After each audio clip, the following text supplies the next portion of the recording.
저는 중국의 비트코인 전략은 미국과 많이 다른가요?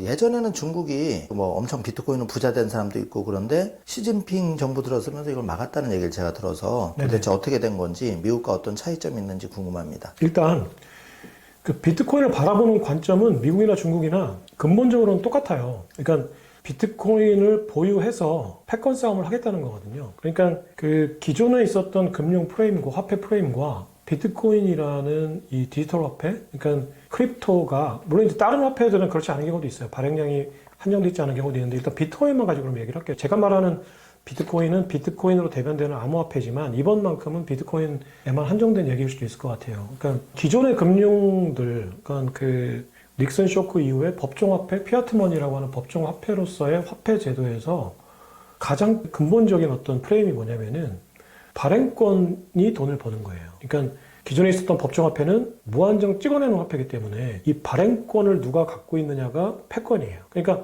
그 기축통화의 패권을 가지고 있다라는 얘기는 내가 찍어서 돈을 벌 수 있다는 얘기예요. 그러면 지금은 달러라는 기축통화를 미국 정부, 뭐 정확히 얘기하면은 금융 세력들이 가지고 있기 때문에 이 금융 세력은 발행, 그러니까 이슈잉으로 돈을 버는 거예요. 그러면 중국이 이 화폐 패권을 현재의 프레임에서 뺏어오겠다는 얘기는 내가 인민폐를 발행해서 위안화를 발행해서 돈을 벌겠다는 얘기예요. 그러니까 글로벌 머니 무브를 중국 쪽으로 끌어오겠다는 얘기예요. 그러니까 발행권의 싸움이었던 거죠. 근데 암호화폐 중에서 비트코인은 발행량이 정해져 있잖아요. 그리고 이미 2천만 개가 발행이 돼 있어요.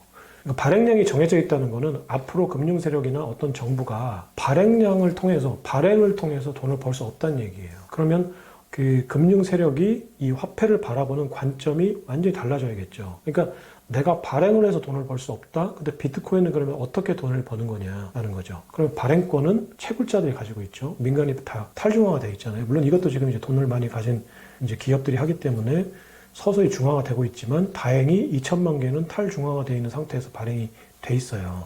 200만 개를 가지고 싸우는 거죠. 그러면 비트코인을 가지고 화폐 패권을 잡겠다라는 건 뭐냐면 보유하는 거예요. 그러니까 이미 발행권은 누군가가 썼다. 그러면 발행이 돼 있다. 그리고 앞으로 발행이 소액될 거다. 그러면 내가 이 비트코인이라는 화폐로 패권을 잡겠다라는 거는 기존에 발행된 거 그리고 앞으로 신규 발행되는 거를 내가 보유해야 되는 거예요. 그러면 앞으로는 발행으로 돈을 벌던 금융 세력이 아니면 다른 세력들이 이 비트코인을 가지고 내가 패권을 잡겠다라고 했을 때 전략 룰 넘버 원은 선점해라. 그리고 장기간 보유해라. 라는 거예요. 그러면 중국이 현재 비트코인을 보유하려고 하는 이유는 패권 싸움에서 1차적으로는 달러의 패권에서 벗어나겠다는 거예요. 그러니까 현재 패권 다툼을 하고 있는 중국과 러시아, 특히 권위주의 국가들, 권위주의적 자본주의 국가들은 미국의 스위프트망이라는 그 달러 송금망에서 언제든지 배제될 수 있다는 불안감이 있어요. 이게 이제 달러의 어떤 신용도를 약화시키는 미국의 자기 착오적인 어떤 행동이기도 해요. 그러니까 패권을 쥐고 있으니까 패권의 칼날을 휘두르고 싶었는데 이걸 정치적으로 이용하는 순간 그 화폐 시스템의 신뢰도가 떨어져요. 그래서 기축통화가 망가져요.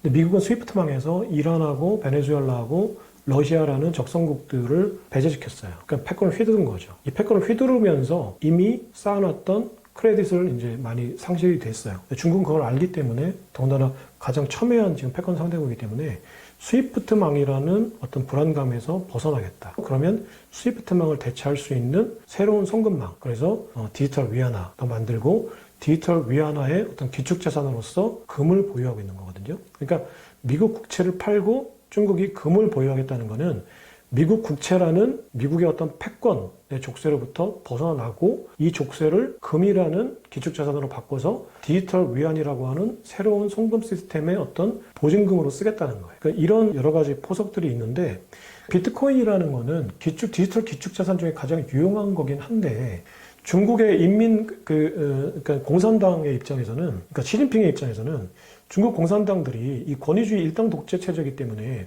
언제든지 내 지갑에 있는 돈을 시진핑이 압수할 수 있어요. 이건 예전에 로마 황제 시대하고 똑같아요. 로마 황제가 뿌린 금화는 황제들이 언제거나 몰수할 수 있어요. 이 정보를, 그 정보를 가지고 지갑을 가지고 있는 사람이 유지할 수 있는 게 아니라 언제든지 뺏어갈 수 있는 화폐죠. 그러니까 이 데이터가 굉장히 불안정한 데이터예요. 근데 지금 현재 비트코인이라는 거는 그런 불안한 정보에서 완벽하게 내 지갑에 넣어놓을 수 있는 화폐니까 이 공산당들 부자들이, 당 간부들이 비트코인을 통해서 전부 중국 국경 밖으로 돈을 빼내는 거죠. 그러니까 그게 싫으니까 지금 시진핑은 이때 비트코인 채굴과 거래를 금지시켰어요. 본토 내에서는. 이제 홍콩이란 비트코인의 중요성을 알기 때문에 홍콩이라는 어떤 우회적인 통로를 통해서는 하고 있지만 어쨌거나 본토에서는 안 되게 만들어 놨죠. 이제 그리고 이제 자기들이 가지고 있던 미국 국채라는 족쇄를 자꾸 이제 금으로 바꿔서 금본위제 시대로 가고 싶은 거예요. 왜냐면은 금본위제 시대라는 거는 금의 화폐를 엮어놓는 거기 때문에 다시 이제 디플레이션 화폐로 가는 거거든요. 근데 지금 달러가 너무 많이 발행이 돼서 인플레이션 화폐의 어떤 단점이 많이 노출되니까 다시 이제 자유무역에서 보호무역으로 가고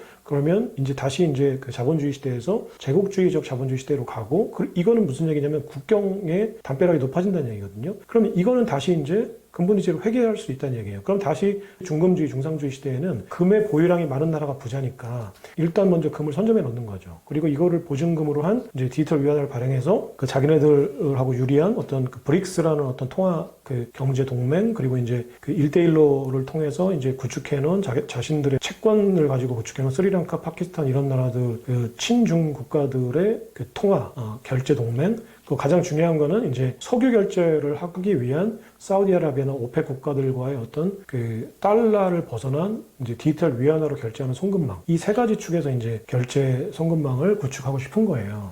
이제 그러다 보니까 비트코인이라는 게 미국의 입장에서 볼 때는 반대인 거죠. 그러면 앞으로 중국이 지금 디지털 송금망 쪽에서 어떤 선점의 어떤 징후가 자꾸 보이니까 그리고 미국은 지금 CBDC라는 걸 하지 않겠다고 했으니까 그럼 우리는 디지털 위안화를 무력화시키고 디지털 위안화의 근원 자산이 될 가능성이 높은 금을 무력화시켜야 된다. 이 두 가지 전략적으로 보면 일단 디지털 위안화를 무력화시키는 방법으로 CBDC는 안 하기로 했으니까 그럼 디지털 달러로서 이제 스테이블 코인을 적극 장려를 하는 거고 여기에 그러면 스테이블 코인과 비트코인이 달러 패권에 도움이 된다라는 서사가 완성이 됐던 거죠. 그래서 적극적으로 이제 그 스테이블 코인을 받아들이고 비트코인이라는 암호화폐를 받아들인 거예요. 그리고 금을 무력화시키는 방법으로 비트코인을 바라보고 있는 거죠, 미국은. 우리가 비트코인을 준비 자산으로 비축해 두면 그리고 앞으로는 금을 팔아서 비트코인을 비축해 두고 준비금을 중심을 비트코인에 그러니까 금에서 비트코인으로 바꿔 놓으면 그러면 중국이 금고에 막대하게 쌓아놓은 그 금은 이제 녹아내리는 거죠. 이제 비트코인 스탠다드가 되면 금본위제는 무력화되는 거죠. 그래서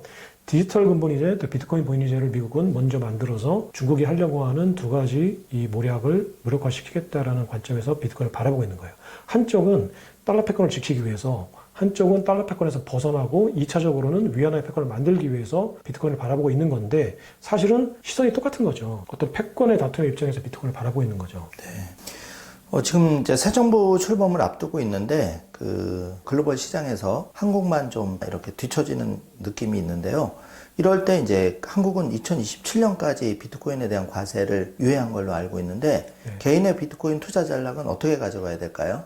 지금 우리나라에서는 사실 비트코인이 뭐 거래소에서 거래는 되지만 아직까지는 투자 자산으로서의 어떤 제도권 내에 들어온 상황은 아니잖아요. 물론 이제 관련 법안들이 만들어져서 이제 과세를 하려고 하다 보니까 어떤 과세의 형평성 차원에서 선점한 사람들도 있고 여러 가지 과세의 어떤 기술적인 측면에서 인프라를 좀 더 보완한 다음에 해야 된다는 명분 아래 지금 굉장히 유예가 돼 있잖아요. 근데 물론 이제 세금을 내는 건 달갑지 않은 일인데 어쨌거나 제도권 안으로 들어오는 게 투자자들 입장에서는 장기적으로 좋다고 봐요. 그래서 그런 것들에 대해서 정치권이나 어떤 지도자들이 많이 관심을 가지고 이제 먼저 어떤 그 프레임을 짜는데 결국은 그 프레임이라는 게 제도라는 게 스탠다드 기준이 되고 먼저 누가 기준을 만드느냐가 패권이거든요. 우리는 아직까지는 어떤 패권을 줄 수 있는 어떤 그 프레임까지 짤 수 있는 나라는 아직까지는 아니지만 그래도 시도는 지속적으로 해야 된다고 생각해요. 그러니까 그 영국이나 유럽, EU 국가들이 그 미국이 그 지금은 이제 AI가 판단을 하는 것 자체가 너무 익숙해져 있지만 챗GPT도 있고 이제 어떤 논리적인 판단을 하고 추론까지 하지만 한 10년 전만 해도 그 AI를 따질 때 딥러닝을 한다, 뭐 휴먼 레벨이다, 뭐 이런 얘기들을 했었어요, 단계를. 그 딥러닝은 그냥 학습을 하는 거고, 휴먼 레벨에서 AI들이 직접 그 알고리즘하고 상관없는 어떤 판단을 내렸을 때를 이제 인간의 이 수도를 판단하는 것처럼 이제 휴먼 레벨의 어떤 AI라고 했는데, 2017년에 MIT 랩에서 처음으로 휴먼 레벨의 AI가 나왔어요. 근데 미국에서는 그 휴먼 레벨 AI에 대한 어떤 그 규제나 그 법제도, 그러니까 사회 제도가 전혀 없을 때 그 2017년에 미국이 그 기술 개발을 하니까 EU 집행위원회가 AI가 사람을 죽였을 때 AI를 만든 제작자나 소유자가 아니라 그 AI 자체를 살인죄로 처벌할 수 있다는 법조항을 만들어서 통과시켰어요. 근데 이게 이제 뉴스에 타전됐을 때 사람들이 막 웃었죠. 뭐 지금 현재 AI가 사람을 죽일 수 있는 것도 아니고 무슨 터미네이터가 미래에서 온 것도 아닌데 왜 유럽 애들은 AI가 사람을 죽였을 때 AI를 처벌할 수 있는 법을 만들었을까? 이 사람들이 먹고 살만하니까 시간이 남아서 이런 법을 만들어낸 건 아니잖아요.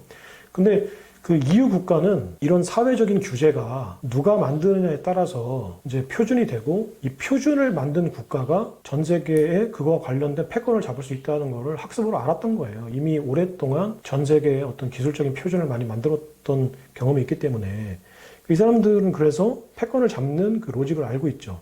근데 우리는 기술 개발도 안 돼 있고 사회 제도나 프레임도 안 짜여져 있죠. 이게 왜 그러냐면 고구려 시대 이후에는 우리나라가 한 번도 패권을 잡아본 적이 없으니까 패권을 잡는 방법이나 패권을 잡겠다는 열망조차 DNA에서 각인이 지워진 거예요. 계속 팔로우 역할만 하겠다는 거죠. 근데 이렇게 되면 절대로 뒤집을 수가 없어요.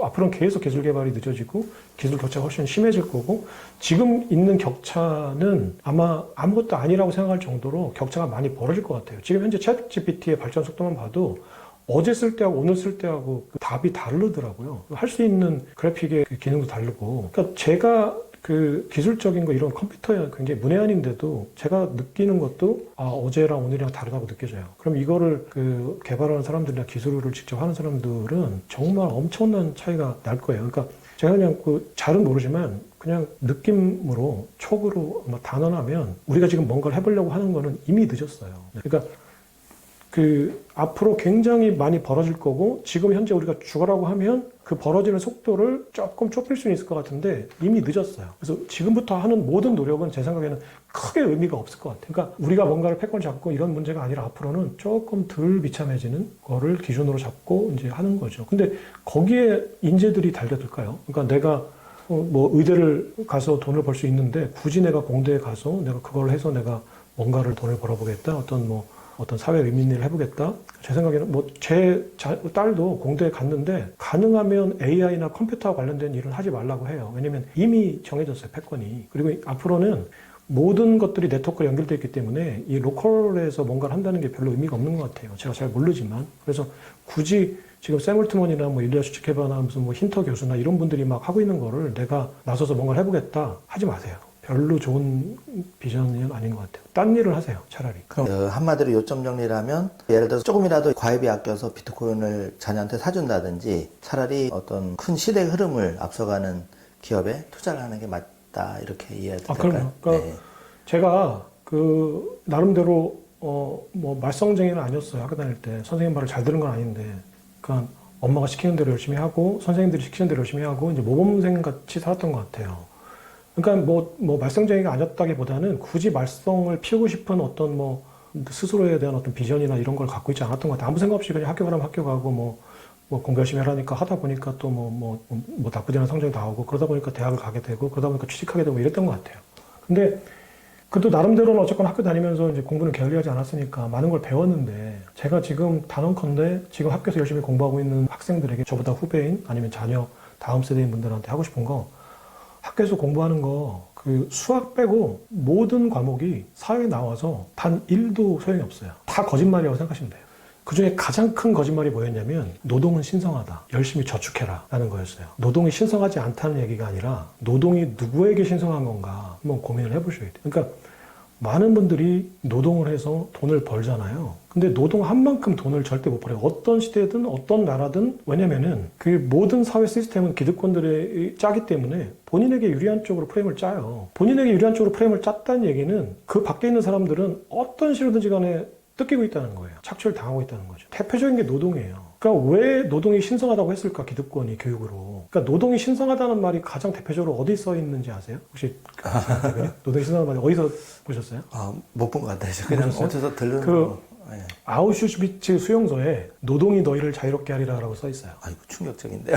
그러니까 근데 노동이 너희를 자유롭게 하리라라는 거, 노동이 누구를 자유롭게 하는 걸까요? 그러니까 그 노동이 너희를 자유롭게 하리라는 아우슈비츠 수용소를 수용소를 짓기 위한 노동자들이 그 수용소에 수감된 유대인들이었죠. 유대인들이 자기가 수용소를 짓고 그 노동이 너희를 자유롭게 하리라는 팻말도 본인들이 만들고 결국은 가스실에서 사라졌죠. 근데 이게 우리 현재 그 경제 프레임을 극단적으로 보여주는 뭐 비유가 좀 그렇긴 하지만 그냥 강조법을 위해서 우리 현재 시장, 자본주의 시장은 아우슈비츠 수용소하고 똑같아요.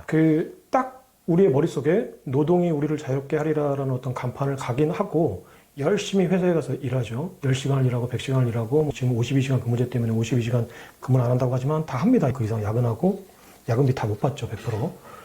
착취를 다 하고 있는 거예요. 그러니까 노동이 너희를 자유롭게 하리라, 노동이 신성하다는 프레임은 노동을 하지 않는 사람들이 만든 말이에요. 노동이 신성하다고 해야 노동을 착취할 수 있으니까, 누군가는 노동을 하니까 그래야지 착취를 하죠. 자, 노동이 신성하다는 거는 노동을 하는 사람들한테 전혀 해당이 되는 말이 아니에요. 그러니까 자녀들에게 열심히 일하라는 말 절대 하지 마세요. 그러니까 일을 하지 않고도 돈을 벌 수 있는 방법이 있으면 절대 일을 하면 안 됩니다. 그리고 일을 하지 않고 돈을 벌 수 있는 방법을 찾는 게 공부의 목적이에요. 자, 그리고 열심히 벌어서 저축을 하라고 얘기하잖아요. 자, 저축이 누구한테 좋아서 자꾸 이렇게 저축을 하라고 했을까요? 과거에. 지금 현재 저축하면 저는 요새 저축을 전혀 안 하기 때문에 저축을 하면 한 3% 정도 이자 줄 거예요. 자, 물가 상승률이 3%가 넘어요. 그러면 아까 얘기했죠? 저축을 하면 내가 인플레이션만큼 세금으로 뜯겨요. 그러면 열심히 저축하세요라는 얘기는 열심히 일해서 임금을 받고 그 받은 임금을 열심히 은행 가서 저축을 하세요라고 얘기를 해요.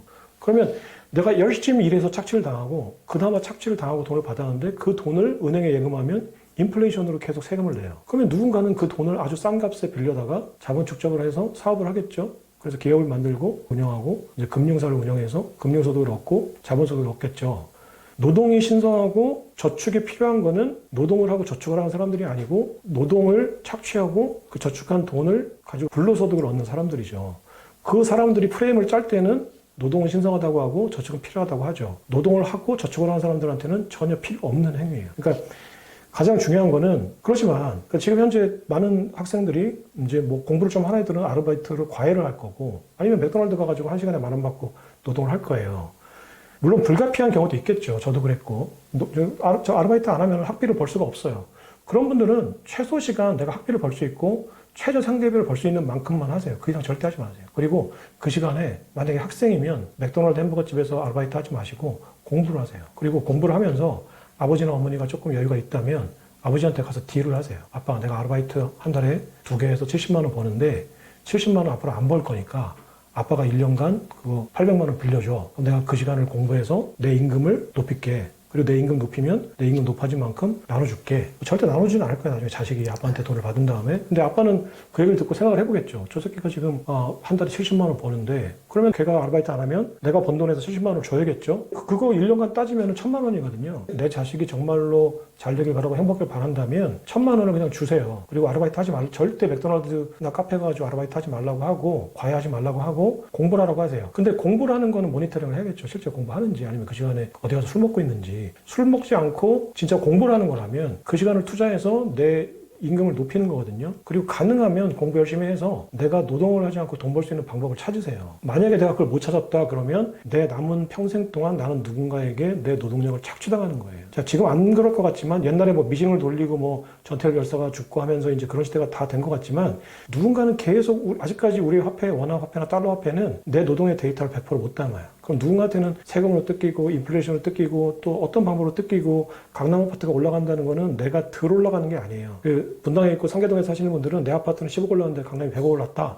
그래 뭐 제대로 부자가 됐지만 나도 10억 올랐잖아 생각하시잖아요. 인플레이션에 비하면 나는 떨어진 거예요. 그리고 강남 아파트만 올라간 거예요. 그러니까 그렇게 안 되시려면 공부 열심히 해서 돈을 벌지 않고 그러니까 우리 30년 전으로 돌아가면 내가 돈을 벌지 않고 그러니까 노동을 하지 않고 돈을 버는 방법은 강남 아파트 1억 주고 사놓는 거예요. 빚을 땡빚을 얻어가지고. 근데 그러면 지금 현재 와서 내가 노동을 하지 않고 돈을 벌 수 있는 방법은 뭘까?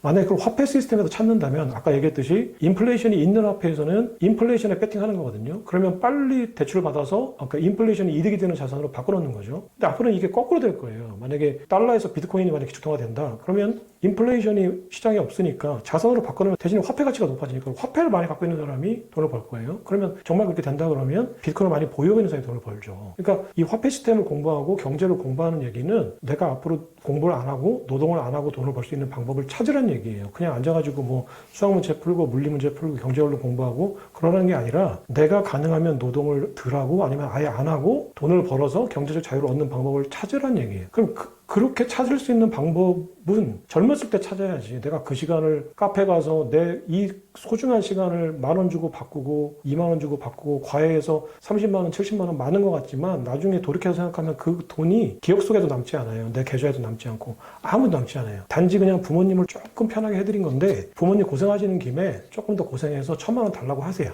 물론 이런 여건이 안 되시는 분들이 있을 거예요. 그분들한테는 지금 이 말이 굉장히 무슨 말도 안 되는 말 같지만 그럴 여건이 되시는 분들은 반드시 그렇게 하시고 그런 여건이 안 된다 그러면 아르바이트 시간을 최소화하세요. 그리고 공부하세요. 그러니까 나는 공부로 먹고 살 사람이 아니다.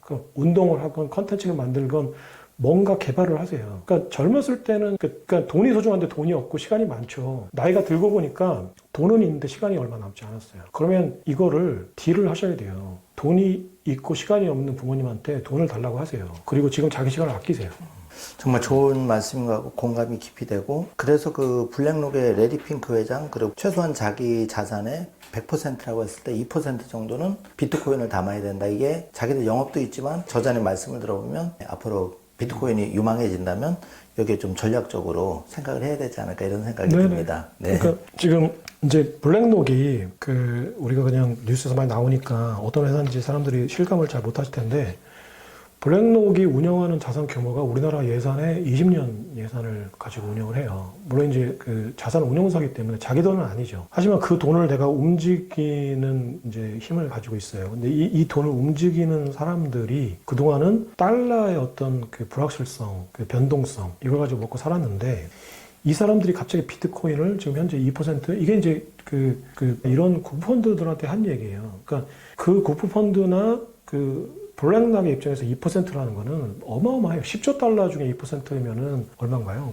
절대 금액으로 따지면 어마어마한데 그 사람들의 포트폴리오의 비율로 따지면 별거 안 되는 것 같지만 그러니까 이 사람들이 그 어마어마한 금액을 투자하라고 하는 거는 지금 현재 이게 이제 피벗 전략으로 보시면 돼요. 이 사람들의 아직까지 무게중심은 달러 시스템에 있는데 이 달러 시스템으로 돈을 벌었던 사람들이 지금 한쪽 발을 비트코인 쪽으로 담아놓은 거예요. 그럼 이 사람들은 기득권이거든요. 달러 기득권이에요. 근데 모든 역사의 변곡점에는 신흥 세력과 기득권 간에 완벽한 물갈이라는 건 없어요. 그러니까 혁명 세력과 앙상 레짐이라고 해서 이제 구세력 간에는 이 혁명의 과정에서 서로 출혈을 줄이기 위해서 모종의 거래를 해요. 모든 혁명이 그랬어요. 그러니까 프랑스 혁명도 그랬고 미국의 독립혁명도 그랬고 우리나라 3.1혁명도 그 혁명 세력 중에는 반드시 기득권들과 암암리에 거래를 하는 세력들이 생겨요. 그래서 그 혁명과 그 구체제 간에는 하이브리드 권력들이 생기고 결과는 항상 하이브리드예요. 그러니까 모든 걸 100% 다 몰아내고 새로운 세력들이 들어가서 완전히 달라진 어떤 권력 구조를 만드는 거는 역사상 없었기 때문에 역사에 없었다는 거는 미래에도 없을 가능성이 크다는 거거든요. 그러니까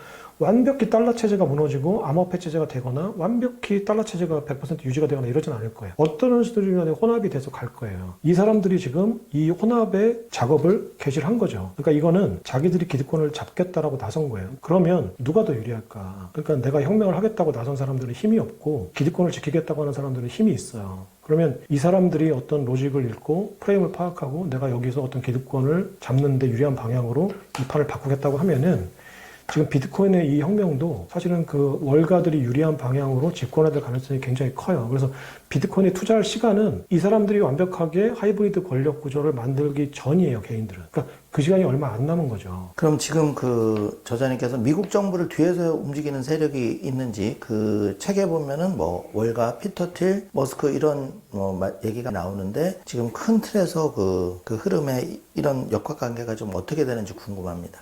그러니까 자꾸 뭔가 배후 세력 얘기, 마크 세력 얘기를 하면 이게 이제 음모론으로 읽힐 것 같아. 약간 좀 조심스럽긴 한데, 근데 이제 권력 구조라는 건 사실 그렇게 돼 있어요. 뭐냐면은 권력은 한시적인 시스템이거든요. 그러니까 민주주의에서는 그렇잖아요. 특히 지금 중국은 시진핑이 종신제로 사실은 권력을 평생 동안 하겠다는 거지만 그것조차도 사실은 시진핑이 자연적으로 사망이라는 걸 하니까 어쨌건 사회적인 권력은 민주주의에서는 한시적인 거죠. 특히나 미국에서는 이제 길어야지 2번이니까 8년이고요. 국회의원들도 3선이 되고 4선이 돼야 조금 길어지긴 하겠지만 이제 의회가 백악관보다는 길겠지만 어쨌거나 한시적인 거죠. 하지만 금융 세력은 종신제예요. 그러니까 항상 자본을 가지고 있는 세력이 그 뒤에서 이 권력 구조를 지원해 주면서 자신들에게 유리한 규제 프레임을 짜는 거거든요. 기존의 지난 50년간 아니면 지난 수백 년간 화폐 제도라는 어떤 규제 프레임을 유리하게 짜서 그것을 위해서 미국의 어떤 패권 국가 정부 그리고 영국 왕실을 움직였던 거는 금융 세력이었어요. 금융 세력.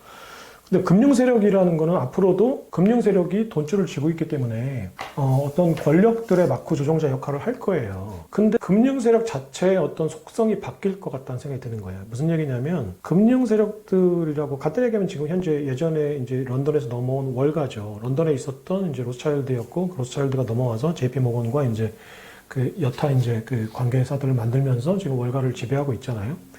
이 금융사들은 사실은 우리가 흔히 생각하는 그냥 대출자들이에요, 대출자들. 그러니까 대출을 통해서 신용 창출을 하고 화폐를 발행하는 사람들. 물론 이제 번호통화를 발행하는 중앙은행도 있지만 그 중앙은행조차 이 대출자들이 민간은행들이 이제 출자해서 만든 주식회사니까. 그러면 우리가 생각하는 직관적인 금융사들이에요. 현재 금융 세력은. 근데 앞으로는 이 금융 세력이 이제 테크 기업들, 그러니까 우리가 흔히 매그니피센트 세븐이라고 하는 뭐 테슬라, 뭐 아마존, 구글, 뭐 마이크로소프트 등등의 이 테크 기업들이 될 확률이 가장 높아요. 왜 그러냐면 현재 시가총액만 따져도 그 상위 10개의 빅테크들의 시가총액이 17조 달러인데 상위 10개 월가 금융사들의 시가총액이 4조 달러예요. 그리고 대신에 이 상위 10개 그 금융사들이 운용하는 운용자산은 40조 달러예요. 그러니까 운용자산은 많지만 사실은 그 금융사들이 가지고 있는 자기들의 돈은 4조 달러고 빅테크들이 가지고 있는 자기들의 돈은 17조 달러니까 그러면 빅테크들이 내가 가지고 있는 자금력을 자신들이 유리한 규제 프레임으로 바꾸는데 이용하겠다라고 하면은 이거는 상대가 될 수 있는 규모가 됐어요 이미. 그런데 지금 현재 그 금융 프레임, 금융 규제 시스템은 월가가 굉장히 높은 진입장벽을 쳐놓고 빅테크들이 넘어오지 못하게 해놨죠. 예를 들면은 우리가 이제 어떤 금융 거래를 할 때 내 신분 인증을 하잖아요. KYC 신분 인증을 하는데 이 KYC 신분 인증은 금융 영업을 할 수 있는 금융사 영업 자격을 따지 않는 회사들은 이걸 못하게 돼 있어요. 그러면 내가 금융사를 설립하거나 그러면 금융사랑 똑같은 거죠. 근데 테크 기업들은 사용자 편의성이 중요하기 때문에 이런 KYC나 이런 걸 안 하고 지금 송금을 할 수 있어요. 그렇지만 금융사들이 아직까지는 그냥 돈을 전달해주는 어떤 배달자 역할만 하는데 이 빅테크들이 궁극적으로 하려고 하는 것이 금융이거든요. 그러니까 이제 페이팔이나 X가 하려고 하는 게 사실은 송금이 아니라 앞으로는 신용 창출이에요. 대출을 해주고 번호통화를 발행하고 싶어 할 거예요.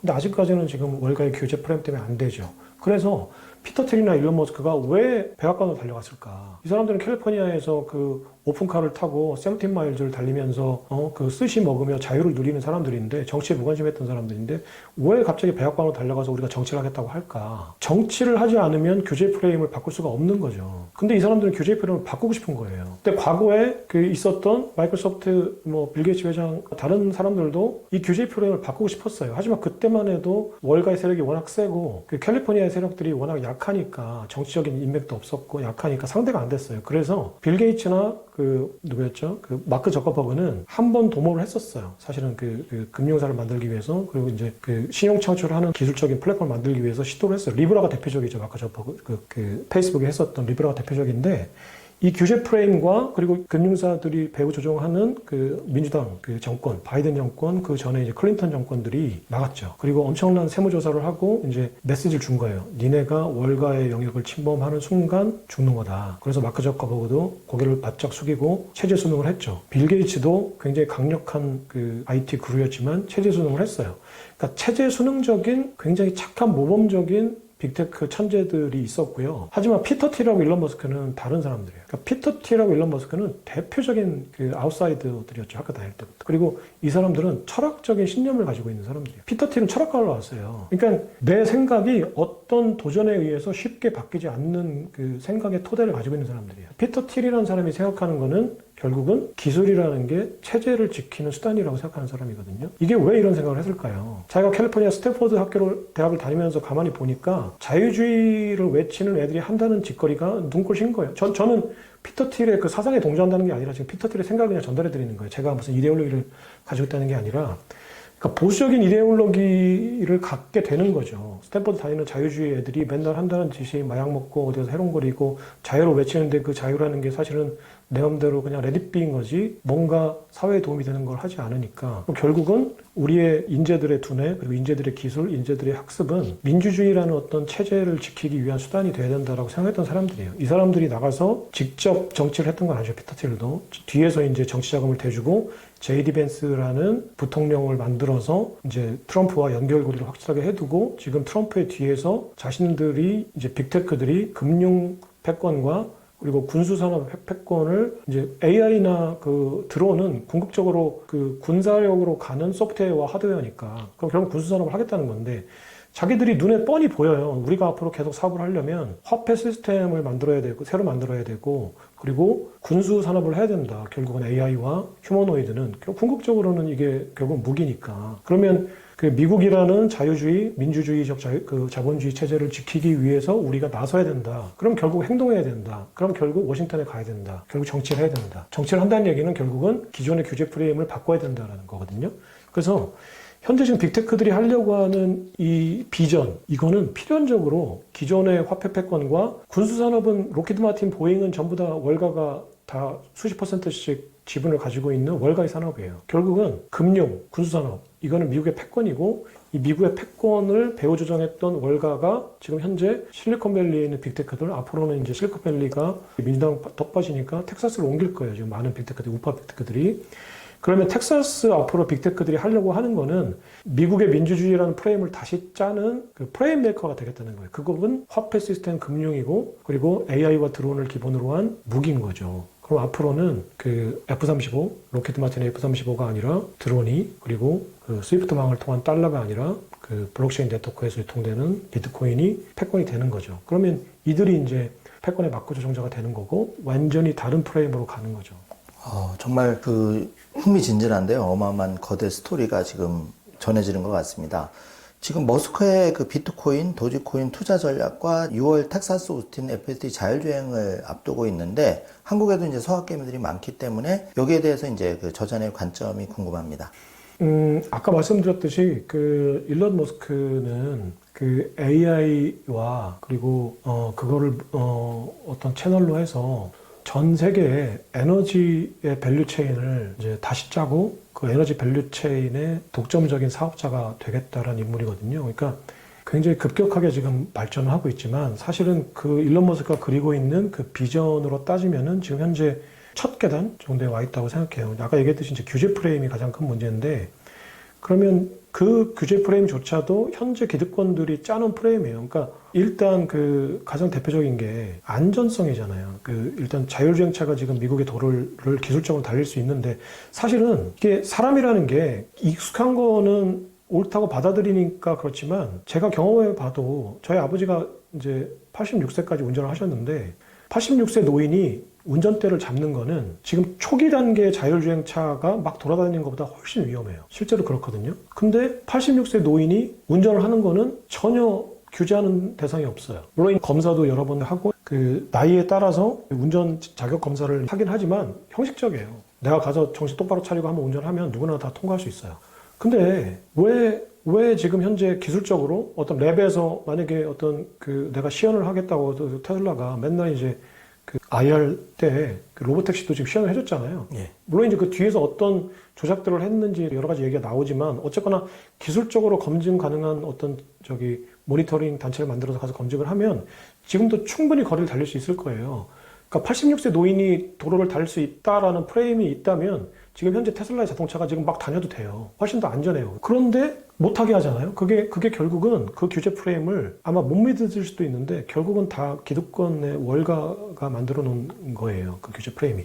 ESG라든지 환경, 사회, 지배구조 해가지고 그 ESG 구조도 그 ESG를 하지 않는 금융사들과 대출자들에게는 훨씬 더 그 프리미엄이라고 웃돈을 붙여서 대출을 해주게끔 FED의 강령에 있어요. 이거가 얼마 전에 그 피터 나바로하고 스티븐 미란이라는 보고서가 좀 화제가 되면서 이제 그 원본을 이제 백악관 홈페이지에 가서 다 따서 이제 읽어봤는데 ESG가 대출의 요건이 되는 게 그 미국 중앙은행은 물가관리 완전 고용을 하라는 그 사명을 가진 그 기관인데 이 기관의 그 기본 강령의 ESG에 관련된 게 있어요. 결국 이게 뭐냐면 규제 프레임이에요. 그러니까 규제 프레임이란 건 뭐냐면 기득권들이 프레임을 만들어서 통과할 때 통행세를 받는 거예요. 이게 패권이거든요. 그러니까 네가 이쪽에 넘어오려면 돈을 내라는 거예요. 이게 이제 ESG인데 ESG도 결국은 지금 현재 모든 자동차 회사들한테 적용이 되잖아요. 탄소를 배출하니까 니네는 이걸 넘어오려면 탄소 배출권을 사가지고 하라는 거잖아요. 이게 결국 월가가 만든 프레임이에요. 물론 이제 ESG나 탄소 배출권 관련된 거는 영국과 독일이 훨씬 더 많이 만들었죠. 그래서 지금 그 패권에서 벗어나기 위해서 트럼프가 이제 파리 기후협약도 탈퇴한 거거든요. 이게 그냥 단순하게 트럼프가 그냥 뭐 막무가내로 한 게 아니라 이 패권 다툼의 관점에서 봤을 때 ESG와 탄소 제로 경제는 이제 왜냐면 산업혁명 해가지고 그 석탄을 영국이 제일 많이 떼고 제일 먼저 뗐어요. 근데 사다리 거차게 하는 거죠. 자기들은 산업혁명에서 돈을 벌었으니까 이제 중국하고 미국하고 인도한테 야 니네 이제 그 저기 기후 때문에 더 이상 석탄 못 떼겠는데 그래서 우리 자녀들에게 숨 쉴 수 있는 지구를 물려주려면 탄소 배출권을 사. 그러니까 사실은 탄소를 쓰지 배출하지 말라는 게 아니죠. 그러니까 지금 중국하고 미국이 석탄하고 석유 안 떼면은 그 공장을 돌릴 수 있나요? 그러면 당장에 내일 그냥 그 수천억 원 들여가지고 저기 태양광으로 발전해서 공장을 짓기 전에 못하죠. 결국은 얘네가 노리는 건 뭐냐면은 탄소를 만들지 말라는 게 아니라 탄소를 만드는 건 기정사실인데 돈을 내고 만들라는 거예요. 그러니까 모든 규제는 그래요. 니네가 이걸 넘어오려면 돈을 내. 그럼 그 돈으로 나는 돈을 벌 거야. 근데 미국 중앙은행의 규정에 ESG라는 게 있다는 게 말이 돼요. 그러니까 그 우리가 생각하는 것보다 훨씬 더 치밀하고 조직적으로 이제 그 월가는 규제 프레임을 만들어 놨어요. 그러니까 이게 이제 싫은 거예요, 일론 머스크는. 그래서 지금 규제 프레임을 내가 부시려면 그 규제를 만든 애들 속으로 내가 들어가야 된다. 그래서 정치를 한 거예요. 2천억 원을 트럼프한테 배팅해서, 일론 머스크는 원래 트럼프를 또라이라고 욕했었거든요. 근데 얘가 왜 2천억 원을 들여가지고 백악관에 들어갔겠어요? 지금 현재 민주당이 장악하고 있는 규제 프레임 하에서는 내가 절대로 그 하려고 하는 비전을 성사시킬 수 없으니까 내가 꼴배기 싫지만 트럼프한테 알랑방구 껴서라도 나 백악관에 들어가서 내가 그동안에 민주당이 어떻게 규제 프레임을 짜놨는지 장부를 어떻게 정리해놨는지 그 장부를 보고 싶었던 거예요. 그래서 일론 머스크는 들어가서 눈치 안 보고 제일 먼저 했던 게 재무부가 FED랑 어떻게 거래를 했는지 국방부 어떻게 거래를 했는지 그 데이터를 먼저 본 거예요. 그러고 나서 그 다음부터는 이제 뭐 실제로 공무원을 자르고 이거는 사실은 명분이었죠. 합리화시키겠다는 거는. 그러니까 이제 가서 장부를 후다닥 본 다음에 130일이 지나고 나서 장부를 다 보고 머릿속에 기억하고 카메라로 찍어놨겠죠. 이제 아이폰으로. 그리고 이제 나온 거예요 지금. 그러니까 일론 머스크는 지금 그 민주당이 짜놓은 걸 다 장부를 봤어요. 그거 다 AI로 만들 거예요, 앞으로. 네. 그러니까 그러면 어떻게 규제를 파괴시킬지, 이거를 전략을 짰겠죠. 그리고 지금 현재 자기는 그 스콧 베센트하고 사이가 안 좋아서 트럼프가 또 전략적으로 이제 스콧 베센트의 무게중심을 실어주면서 나왔지만 그 뒤에 페이팔 마페 또 있잖아요. 피터 틸도 있고, 또 데이비 sak스도 있고, 여러 그 자기 네트워크가 있거든요. 그럼 앞으로 이걸 어떻게 우리 빅테크 기업들이 가서 규제를 풀고 이제 FSD 그 자율주행을 만들고 그러면 이제 또 도림프를 어떻게 깔고 그러려면은 예산의 비중을 그동안 로키드 마틴에 갔던 예산을 드론과 AI 쪽으로 옮겨야 되고 그동안에 또 뭐 다양성, DEI 포용성 이런 것 때문에 썼던 그 국제 원조기구 이런 데 썼던 돈들을 또 그러면 새로운 도로인프라를 까는데 써야 되고 하니까 그러면 내가 장부를 일단 뜯어보자 그랬더니 어처구니 없는 곳에 계속 미국 정부가 돈을 쓰고 있었던 거예요. 그러니까 아까 얘기했듯이 로키드 마틴에 나사 하나 사는데 10만 달러 막 쓰니까 이런 거 다 쓸데없는 돈이다. 쓰지 마라. 이거 아껴서 그럼 어디다 쓸 거냐. 비트코인 사는 데 쓰고 자율주행 도로 시스템 까는 데 쓰고 AI 산업 지원하는 데 쓰고 반도체 산업 지원하는 데 써라. 이렇게 자꾸 프레임을 짜는 거예요. 이게 미국의 패권에 유리하다. 근데 지금 트럼프는 그걸 받아들인 거예요. 그래서 앞으로 트럼프 정권 아래에서 이제 많은 규제들이 풀리고 하면 굉장히 폭발적으로 이제 늘어날 수 있는데 처음 그게 이제 자율주행에 대한 도로 통과가 되겠죠. 이미 기술적으로는 데이터가 봐요. 근데 그러면 이제 처음으로 그 진짜로 그 세 번째 스텝이라고 하나? 그 완전 자율주행차가 이제 앞으로 내가 그 핸들을 잡지 않고도 운전할 때가 되면 테슬라에 대한 가치를 사람들이 새롭게 아마 보게 될 거예요. 그러면 그때 그것도 제대로 보는 게 아니라 그걸 계기로 그 테슬라가 스페이스X가 그리고 뉴럴링크가 그리고 X라는 플랫폼이 이걸 다 뭉뚱그렸을 때 일론 머스크가 그 피터 틸이라는 친구이자 원수 그리고 샘 울트먼이라는 굉장히 꼴보기 싫은 동종업계 종사자들과 머리를 맞대고 어떤 이제 미래를 만들려고 하는 건가 그리고 그들은 그걸 만들 수 있는 기획력과 실행력과 자본과 정치적인 권력을 다 가지고 있다. 그러면 그 사회가 우리에게 유리한 사회가 될 거냐, 우리 한국 사람들에게 한번 판단을 해보시고 또 불리하다면 어떻게 하면 좀 덜 불리하게 만들 수 있을 거냐. 그러니까 지금 현재 가장 중요한 거는 이 빅테크들이 이데올로기를 갖고 있다는 거예요. 과거에는 자유주의였는데 지금은 테크놀로지 이꼴 이데올로지예요. 그러니까 그러면 결국은 마음에 들지 않는 상대는 문을 닫아버리겠다는 거거든요. 잘라버리겠다는 거예요. 그러면 이 기술 기업들이 가지고 있는 이데올로기가 정확히 뭔지, 이들이 만들려고 하는 사회가 정확히 뭔지를 못 읽으면 거기서 배제당하는 거예요. 근데 금융들은 대출자였기 때문에 대출을 많이 해주는 게 좋지 않아요? 그러니까 무조건 대출을 많이 해줘야 돼요. 그러니까 공산당들한테 대출해주고 다 했어요. 굉장히 개방적이었어요. 오히려 개방이 이득이었으니까. 근데 앞으로 테크 산업들은 굉장히 배제적일 거예요. 왜냐면은 중국이라는 테크 기업들이 있으니까. 그럼 결국은 땅 따먹기 싸움이거든요. 그럼 이거는 서로 땅을 많이 차지하는 것도 중요한데 내 땅 내에서 얼마나 깊이 파느냐가 더 중요하거든요. 왜냐면 어차피 공산주의 국가들의 그 연맹은 거기는 못 들어가는 거예요. 미국의 빅테크들은. 또 그들도 이쪽으로 못 넘어오고. 그럼 거기에 담벼락을 한번 쳐놓은 상황에서는 이 영역 안에서 얼마큼 깊이 파느냐의 문제거든요. 이데올로기의 문제예요. 그러니까 우리가 어디에 설지를 좀 깊이 판단을 해보시고 어디서 돈을 만들지를 한번 고민을 해보셨으면 좋겠어요. 예, 그 시간이 생각보다 별로 없을 것 같은 느낌이 강하게 드는데 그래서 저자님이 그 비트코인의 시대 책에서도 강조했듯이 우리가 그 개인한테는 시간이 무한정 있는 게 아니니까 자본력도 좀 약한데 그런 부분에서 좀 깊이 생각하는 게 좋을 것 같고요. 그 내 자녀에게 비트코인을 어떻게 투자하는 게 좋을지 부모 입장에서 조언이나 도움 부탁드리겠습니다. 그러니까 그 가장 기본적인 거고요. 그러니까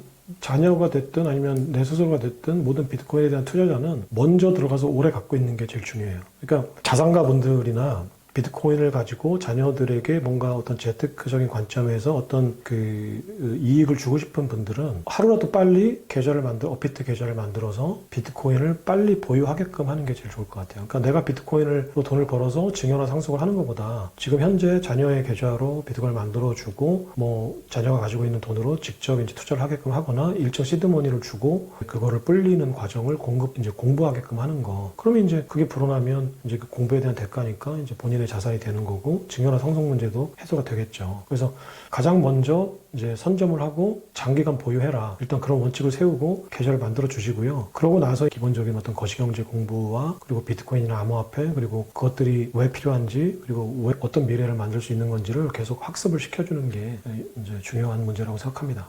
저자님 책 속의 내용이 굉장히 좋은 내용이 많은데 시간이 짧아서 여러 분 모셔가지고 이런 거시경제 흐름에 대해서도 다시 한번 좀 시간을 내주셨으면 좋겠고요.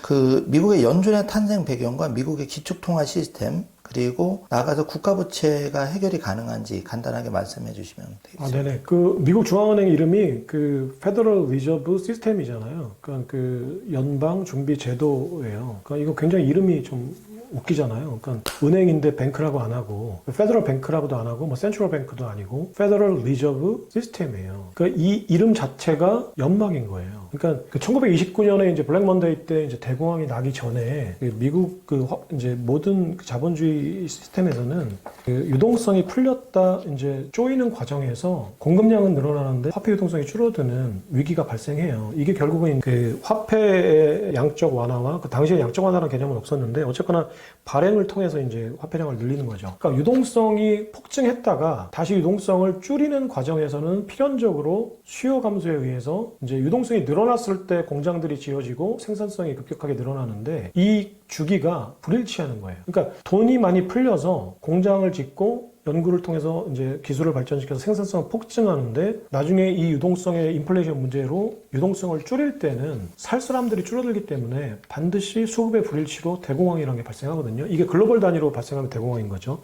1907년도에 그랬어요. 근데 이 대공황을 이제 무마시키는 과정에서 금융 세력들이 어떤 이제 말빨이 이제 생기는 거예요. 과거에 미국은 미국 사람들은 영국에서 식민지 미국으로 피신해온 사람들이에요. 그러니까 영국 기득권들에 대한 반감이 있죠. 그리고 이 피신해온 엘리트들은 영국의 기득권 시스템이 어떻게 만들어졌다는 걸 알고 있죠. 그러니까 영국은행이라고 하는 영란은행이 왕실과 금융 세력 간의 채무 탕감과 화폐 발행권이라는 교환 시스템이라는 걸 알았어요. 그래서 호시탐탐 이 세력들이 다시 뉴욕으로 건너와서 이 미국이라는 식민지 시장을 장악하려고 했을 때 이 피신 왔던 그 식민지에서의 어떤 엘리트들은 절대 중앙은행 설립을 하려고 하지 않았어요. 물론 이제 이 세력들도 다툼이 있었죠. 이제 조지 워싱턴, 해밀턴, 여러 가지 반대파, 뭐 여러 가지 이제 세력 다툼이 있었는데 호시탐탐 이제 중앙은행을 설립하려고 하는 움직임들이 있었어요. 근데 이제 이게 강력한 명분을 획득했던 시기가 대공황 시기였어요. 그 대공황 시기 때 결국 이제 신용경색으로 1907년도에 미국에서 엄청난 대공황이 왔었는데, 그때 이제 그 니커보커 신탁회사와 그리고 이 신탁사가 대출해준 구리회사가 주가 조작을 하다가 이제 뭐 거기에서 이제 연쇄적으로 이제 신용이 이제 무너지면서 대공황이 왔는데, 이 대공황을 미국의 중앙정부가 해결할 능력이 없었어요. 돈이 이미 이제 금융 쪽에서 많은 대출을 받았었고, 그리고 당시에는 일사불란하게 어떤 중앙 집중화된 화폐 시스템이나 금융 시스템이 없었기 때문에 이거를 해결을 못하고 있는데, 당시에 이제 이걸 해결하겠다고 자임하고 나선 게 JP 모건이에요. 피어먼트.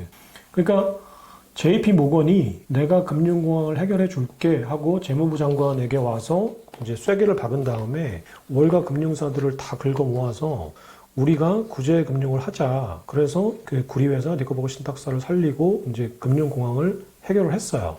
그럼 미국의 재무부가 공짜로 지금 이 사람들이 뭐 선의를 가진 천사들이 아니잖아요. 금융세력들이. 그러면 빚을 진 거잖아요. 저기 JP 모건한테 재무부가 빚을 진 거죠. 그러면 이제 네가 원하는 게 뭐야? 라고 물어봤을 거예요. 그러니까 JP 모건이 우리 그런 거 없어라고 처음에 얘기했겠죠. 한두 번 그러다가 이제 진짜 원하는 게 뭐야? 얘기해봐. 그러면 이제 못 이길 처음 얘기했겠죠. 그게 중앙은행 설립이었어요. 그랬을 때 또 이제 정치적으로도 이제 그럴 수 있는 환경이 조성됐던 게 당시에 그 공화당 쪽에 있었던 그 공화당 그 금융위원회 위원장, 당시 원내대표, 당대표가 록펠러 가문의 사위인 상원의원이었어요. 그러니까 이 상원의원이 법안을 제정할 수 있으니까, 그럼 록펠러도 사실은 당시 산업자본이었고, JP 모건한테 엄청난 금융 자본을 대출을 받아서 이제 그 세계 철강 산업을 이제 이끌었던 글로벌 다국적 기업이잖아요. 그러니까 이 다국적 기업의 사위인 넬슨 올디치 상원의원이 주도를 해서 제킬섬이라는 아일랜드가 있는데, 이 제킬섬 별장에 비밀리에 모였어요. 여기에 모인 사람이 넬슨 올드리치 상원의원, 그리고 록펠러 가문의 사람들, 그리고 JP 모건과 월가 금융계 사람들이 모여서 미국 중앙은행을 어떻게 만들지를 설계를 한 거예요. 초안을 땄죠, 청사진을. 근데 이때 그 미국 중앙은행의 청사진이 영국은행을 벤치마킹해서 만들어진 거예요. 영국 중앙은행은 지금은 금융 세력들이 미국으로 건너오면서 이제 빈 껍데기만 남은 거를 영국 정부가 다시 사들였죠. 이 금융 세력한테. 그래서 지금은 현재 영국은행은 정부 거예요. 근데 2차 대전 직후까지만 해도 미국으로 금융 세력이 옮겨오기 전까지만 해도 1944년까지만 해도 영국은행은 민간 자본이 출제해서 만든 민간은행이었거든요. 똑같이 미국에 와서 그 미국 중앙은행을 만든 거죠. 그러면 원래 미국 중앙은행은 이름은 정부가 만들었을 때는 그 전에 이제 식민지에서 중앙 집중적인 어떤 화폐제도랑 통화제도가 필요하니까 그 미국의 어떤 그 정치권에 있는 정치가들도 미국 중앙은행이 필요하다고 주장했던 사람들이 있었죠. 그래서 퍼스트 뱅크, 세컨드 뱅크라고 해서 한 20년 한시적으로 중앙은행 운영했었어요. 근데 이제 이 중앙은행들, 각 주정부들이 이제 반발하고, 또 이제 이 중앙은행들이 결국은 이제 화폐 패권을 가지고 미국의 패권을 이제 노리는 세력이구나라는 걸 안 다음부터 중앙은행을 폐지하고 안 하려고 했죠. 근데 이제 미국 재무부 정부가 그 JP 모건한테 막대한 빚을 지며, 구제금융이라는 빚을 지면서 이제 중앙은행을 막을 수 있는 명분이 없어진 거예요. 그 제킬 회동에서 만들어진 청사진으로 1913년에 우리나라에서도 유명한 대통령이죠. 그 윌슨 독트린이라고 해서 그 민족 자결주의 있잖아요. 쉽게 얘기해서 니네 살 길을 니네가 찾아라 해요. 3.1 독립선언을 할 때. 야, 미국이 어떻게 맨날 니네 뒷배가 대주니 니네는 그냥 니네가 알아서 살아야 되는 거 아니야? 그래서 자기네가 독립은 자기들이 알아서 해야지. 이 얘기를 듣고 이제 우리가 3.1 독립선언을 한 거잖아요. 그게 이제 1910년도에 이제 윌슨이 이제 대통령이 되면서 1910년도에 만들어졌던 이 청사진 그대로 이제 법이 그동안에 이제 여러 우여곡절이 있다가 3년 뒤에 1913년에 미국 의회를 이제 이 미국 중앙은행법이 통과가 돼요. 이때 이름을 그러면 센트럴 뱅크로 할까? 뭐 US 뱅크로 할까? 뭐 뱅크 오브 잉글랜드였으니까 영국은행이 그러면 뭐 뱅크 오브 아메리카로 할까? 여러 가지 얘기가 있었겠죠. 근데 그때 제결섬에 모였던 이 금융세력들이 한 얘기가 사람들이 이 은행을 민간 자본이라고 생각하면 안 된다. 반발한다. 그리고 내가 착취하는 대상이 정부가 아니라 나를 착취하는 대상이 민간 기업이라고 생각하면 반발하겠죠. 그러니까 이제 이 이름을 네이밍을 잘해야 된다. 뭘로 할까? 그래서 만든 게 페더럴 리저브 시스템이에요. 그러니까 우리가 이 준비금이라는 의미를 정확히 아셔야 되는데요. 연방 준비금 제도잖아요. 이 준비금이 무슨 얘기냐면 준비금의 현실적인 의미는 빚을 갚기 위한 준비 돈이에요. 그러니까 미국의 연방 정부가 금융 세력에게 빚을 갚으려면 돈을 미리 마련해 놔야 되는데, 그래서 미국의 중앙은행이 하는 일은 미국의 재무부가 금융 세력한테 빌려간 돈을 갚기 위해서 돈을 마련해 주는 시스템인 거예요. 그러니까 연방 준비 제도는 쉽게 얘기해서 월가 금융 세력들에게 재무부가 빌린 돈을 마련해 주는 기구인 거예요. 이렇게 중앙은행이 만들어진 겁니다. 네. 상당히 메커니즘 복잡한데 어쨌든 이 흐름을 좀 알고 있어야 되겠네요. 자, 부익부 빈익빈이 이제 뭐 각국에서 심화되고 또 한국도 그런 상황인데 여기서 개인이 어떤 선택을 하는 게 가장 효과적일지 간단하게 말씀 부탁드리겠습니다. 네, 그러니까 부익부 빈익빈은 불가피한 프레임입니다. 왜냐하면 우리가 파악할 수 있는 그 경제사적으로 이제 기록이나 어떤 학습에 의해서 파악할 수 있는 경제사를 쭉 훑어보면 부익부 빈익빈은 어느 사회나 어느 국가나 있었어요. 이 얘기는 뭐냐면 부익부 빈익빈은 인간 역사에는 기본값이라는 얘기예요. 자, 그러면은 선택하셔야 돼요. 내가 부익빈 빈익부를 없애는 시스템을 만들겠다라는 거는 불가능해요. 자, 그러면 내가 부익부 쪽에 갈 거냐 빈익빈 쪽으로 갈 거냐의 문제인 거예요. 자, 기울어진 운동장을 펼 수는 없어요. 그러면은 지금 내가 빈익빈 쪽에 있다. 그러면은 어떤 행동을 통해서 내가 부익부 쪽으로 갈 수 있는 탈출구를 만드셔야죠. 그럼 내가 부익부 쪽에 있다. 그럼 누군가가 이 기울어진 운동장을 반대 방향으로 틀려고 하는 걸 막으셔야죠. 그러니까 결국은 평평한 운동장 이런 건 역사상 없었습니다. 그러니까 나에게 유리한 쪽으로 기울어진 운동장이냐가 중요한 거죠. 자, 그러면 현재 있는 달러 이 법정화폐 시스템은 30년 전에 내가 강남 아파트를 사지 않았다면 앞으로 평생 못 삽니다. 우리 자식은 더 못 사요. 왜냐면 강남 아파트 가격은 내 근로소득이 올라가는 폭보다 훨씬 더 빠르게 훨씬 더 크게 올라갈 거예요. 이미 100억이고. 그러면 내가 지금 가난하면 앞으로 나는 훨씬 더 가난해질 확률이 높죠. 자, 그러면 이거는 지금 현재 화폐 발행량이 늘어나는 인플레이션 화폐 구조이기 때문에 그래요. 화폐 발행량을 자꾸 늘리니까 이 화폐 발행량은 신용 창출이거든요. 실제 돈이 없는데 돈이 있다라는 환상을 심어주는 거예요. 왜냐면 보는 화폐는 100달러인데 은행이 대출을 10번 해주고 이걸 10,000달러로 만들어요. 그러면 9,000달러, 900달러는 환상이거든요. 근데 이 환상 때문에 지금 강남 아파트 가격이 100억이 된 거예요. 원래는 1억짜리 경제 구조인데 우리는 100억이 있다는 환상 때문에 그 환상 환타지로 이제 강남 아파트 사죠. 자, 그렇다면 지금 현재 내가 빨리 빚을 내서 대출을 받아서 자산으로 바꿔놓지 않은 분들, 현재 아파트가 서울이나 수도권에 아파트가 없거나 내가 미국의 매그니피센트 세븐에 주식이 없거나 비트코인이 없는 분들은 미안하지만 앞으로 지금보다 훨씬 가난해질 겁니다. 그분들이 부자가 될 확률은 현재 화폐 시스템과 경제 프레임 내에서는 없어요. 그러면 이 기울기를 바꾸기 위해서는 화폐 제도를 바꿔야 됩니다. 그러면 화폐 제도를 바꿀 수 있는 거는 기득권들이 막을 거기 때문에 안 되죠. 그러면 현재 개인들이 할 수 있는 거는 다른 화폐 시스템에 내가 조금 기여를 해주는 것 뿐이에요. 그럼 다른 화폐 시스템은 인플레이션 화폐 시스템의 반대가 암호화폐 비트코인이기 때문에 내가 비트코인을 조금 사는 게 기울기에 조금 압박을 가하는 거죠. 내가 나한테 유리한 운동장을 만드는데 기여하는 거예요. 그리고 실제로 그게 어떤 수익금으로 돌아왔을 때 나에게 부자가 될 수 있는 기회를 주는 거죠. 지금 만약에 강남 아파트가 없다면 적은 돈으로라도 비트코인을 사세요. 안 그러면 당신은 앞으로 계속 지금보다 훨씬 가난해지고 그보다 훨씬 더 비참한 거는 그분들의 자녀, 우리들의 자녀는 당신보다 훨씬 가난해질 겁니다. 저자님 말씀이 많이 공감이 되고요. 지금 비트코인을 찬성하는 쪽과 반대론자, 찬성 쪽에서는 그 대표론자가 있을 거고 반대론자도 대표론자가 있을 텐데 그걸 좀 간략하게 설명해 주시고 네네. 마소와 아마존도 비트코인을 투자할지가 많이 관심이 있는데 어떻게 될 거라고 보시나요? 그러니까 이미 이제 일정 부분 설명을 해드렸는데 우리는 지금 비트코인하고 동시대에 살고 있고요. 비트코인은 지금 돼가는 과정이에요. 그리고 사토시 나카모토가 비트코인을 설계할 때 반감기라는 거를 만든 이유가 있어요. 반감기라는 게 2100만 개를 2140년까지 계속 채굴하게 만들었는데 그리고 2100만 개라는 희소된 자원을 만들었거든요. 그러면 이거를 그냥 한 번에 다 생산을 해놓고 더 이상 만들지 않거나 2140년까지 또는 일정 기간 동안 평균적으로 그냥 만들면 되는데 왜 초기에는 많이 만들고 시간이 갈수록 적게 만들어지는 구조를 만들었을까를 한번 생각해 보셔야 돼요. 이건 뭐냐면 비트코인이 채택되게끔 하는 장치인 거예요. 초기에는 비트코인에 대한 신뢰도는 없죠. 처음 만든 화폐를 가지고 누가 와서 쓰라고 하면 쓰겠습니까? 이거에 대해서 투자라고 하면 투자하겠어요? 그러니까 초기에 신뢰도가 없으니까 대신에 인센티브를 준 거예요. 초기에 투자하는 사람들은 많이 채굴할 수 있어요. 당시에 수백 개씩 채굴할 수 있었죠. 10분 동안에. 근데 지금은 10분 동안에 3.25개만 채굴할 수 있어요.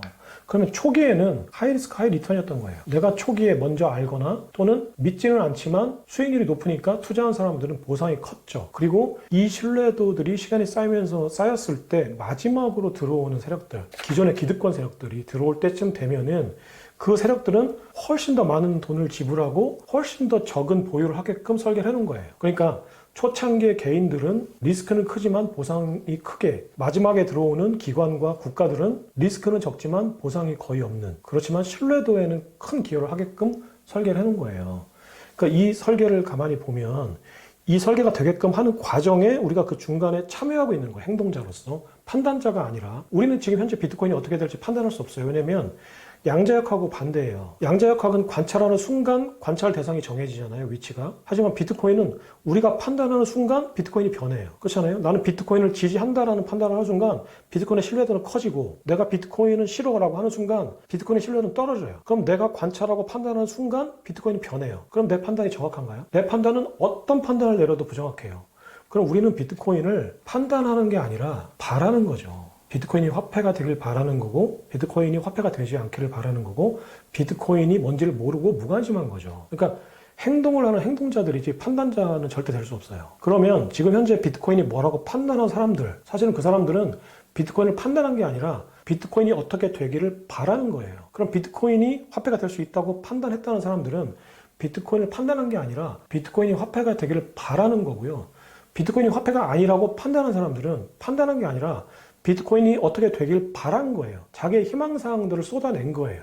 그리고 비트코인이 화폐라고 얘기하는 저 같은 사람들은 비트코인이 화폐가 되길 바라는 거예요. 그리고 많은 사람들은 비트코인이 뭔지도 잘 몰라요. 이런 상황이고요. 그럼 왜 그 빌 게이츠 같은 사람들 또는 워렌 버핏 같은 사람들이 비트코인이 화폐가 아니라고 했을까? 제 생각에는 거짓말 한 거예요. 워렌 버핏은 비트코인이 화폐가 아니라고 하고 암호화폐 만드는 업체에 투자를 했죠. 거짓말 한 거죠. 그 노인네가 온화한 미소를 짓고 수천억 달러의 화폐를 굴리는데 그 사람의 말이 의도가 없고 순진할 거라고 생각하는 거는 바보예요. 이 사람들한테는 진실이 중요한 게 아니라 나에게 뭐가 이익인가 중요하죠.